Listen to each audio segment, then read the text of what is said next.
security awareness sucks. It's most places use the same old thing. Every year they don't update it. There's no, if you, for example, 5 years ago, we weren't worried about QR codes. If you don't have in your security training, and that's something that's coming into your tenant, your exchange, whatever you're using, if you're not teaching your users not to pick up that phone and just scan everything that they see. Today's video is sponsored by Aura. Aura monitors your personal data, including your social security number, across billions of data points like the dark web and public court records to detect and alert you to potential identity theft.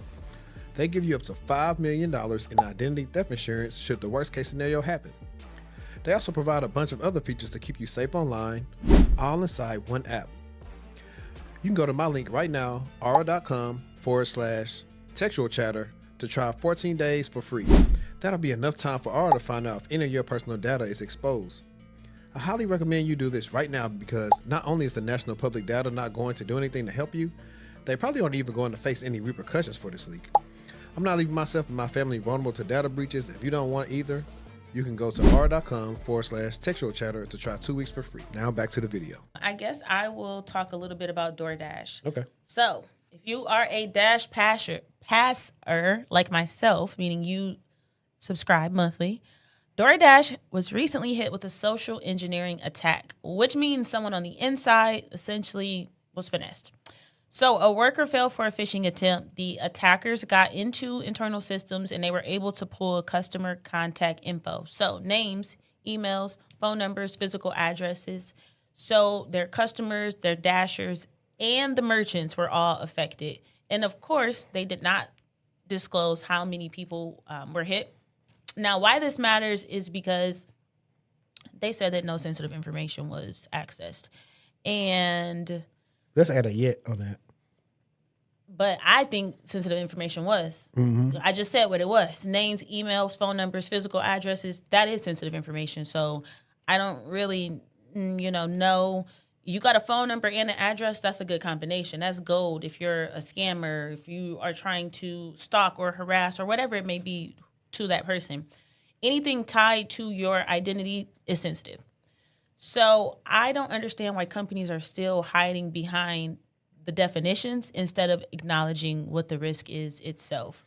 And obviously this is not their first time. In 2019, they were breached and lost data on about 5 million users, and it took them a long time to discover or notice when that did occur. So I guess this one is maybe not necessarily a huge shocker, but whenever companies do have, incidents of this extent, multiple years apart, it's a culture thing, not really a coincidence, right? Yes, it's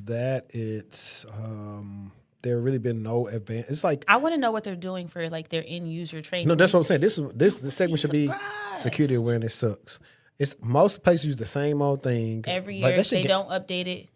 There's no, if you, for example, 5 years ago, we weren't worried about QR codes.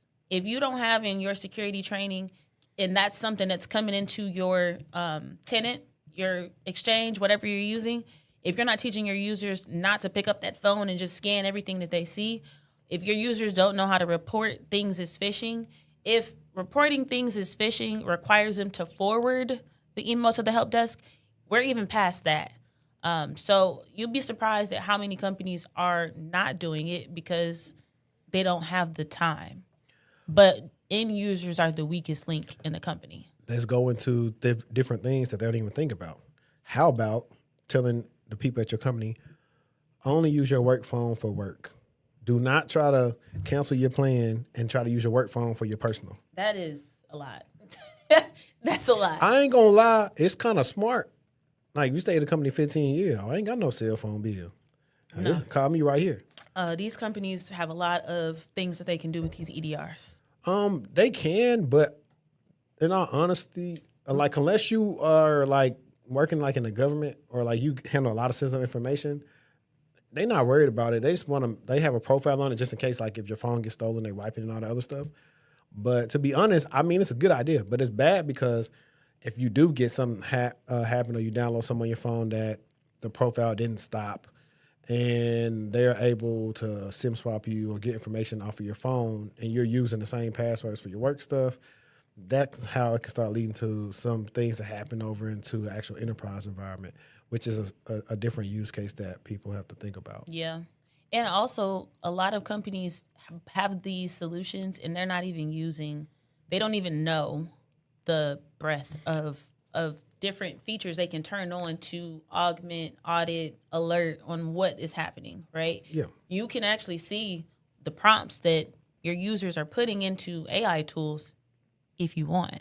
Yeah. And let's talk about this too. When I go back to people using their work phone for their personal. Now, let's say if this is a sloppy person, because this is how a lot of these people got compromised back in the day. I think it was on Uber and somebody else from LinkedIn. You let everybody know what you do on LinkedIn. Now they say, okay, cool. They are a security analyst at Airbnb. Social engineer you. Let's go see who's a security manager at Airbnb. Oh, cool. Is this person? I found they number. Hey, so-and-so, this is blah, blah, blah. We got a meeting at whatever time. Click this link so you can join the Zoom. Now, a lot of people are not paying attention. They didn't click the link, and now they didn't got harvested. Can we talk about the links?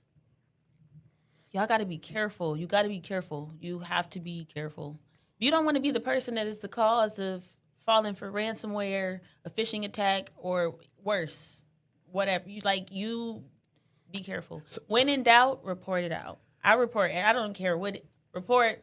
It'll come back to me if it's not. I would rather be cautious than in a predicament to be the cause of something destructive happening to the company. Nah, that's facts. Hang on a second. I be getting paranoid. For real, man. And what I was going to say? Oh, not only that, when you're talking about reporting it out, the phishing simulations, they do stuff that's funny. They might make, I seen one time, they was like, hey, click here if you don't want to change your password no more. And you gonna click there. What's the one we read where it was like, we read the tweet where the dude was like, the person failed the phishing simulation because they said, click on here for like to talk about your salary or some crap like that. Yes. We just talked about that too. I don't remember. Yeah, that was hilarious to me.